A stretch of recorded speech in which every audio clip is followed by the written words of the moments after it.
Gigisa tayo guys ng mushroom. Gawing nating sauce ng pasta, macaroni pasta. Yan. Yan guys, igigisa natin yung mushroom. Ito brown mushroom guys. Brown siya, hindi siya yung white, brown. Yan ang ginamit kong mushroom. Pwede pati ganyan si mga tuwa ko muna lalagay yung mga ano. Wow. Kasi basa. Ayan. Ayan guys. So, ang gagawin natin dyan guys, set aside natin. Lagyan natin ng konting tubig. Ayan. Kunti lang guys. Kasi walang oil yan. Ayan. So now, kailangan natin guys ng 1 spoon of mushroom. Mushroom soup. Yan.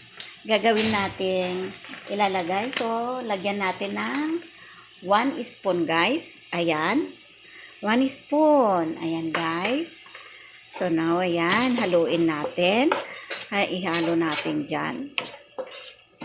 Ayan guys. Kita nyo? Ayan. So, yummy yan guys. Ayan. And now, naanuhan na natin yan. Nagisa na natin yung mushroom. So, lalagyan natin guys ng cooking cream.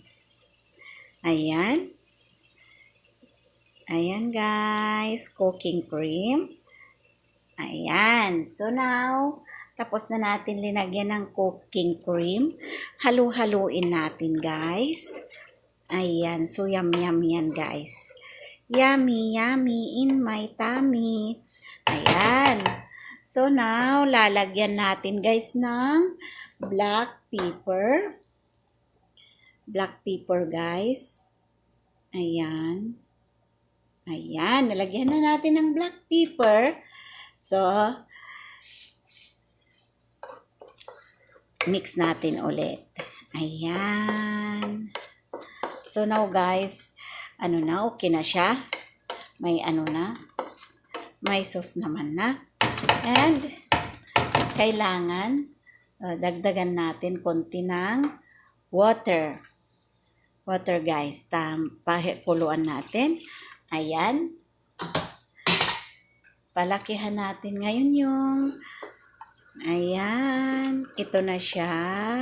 So, mamaya lang, magtitik din yan, guys. Ayan. Ganyan lang siya, guys, kasi konti lang yung gagawin natin na macaroni. 1 cup lang ng macaroni ang gagawin natin, or 1½ cup. Ayan. Ito na siya, guys. Thank you for watching. Bye-bye.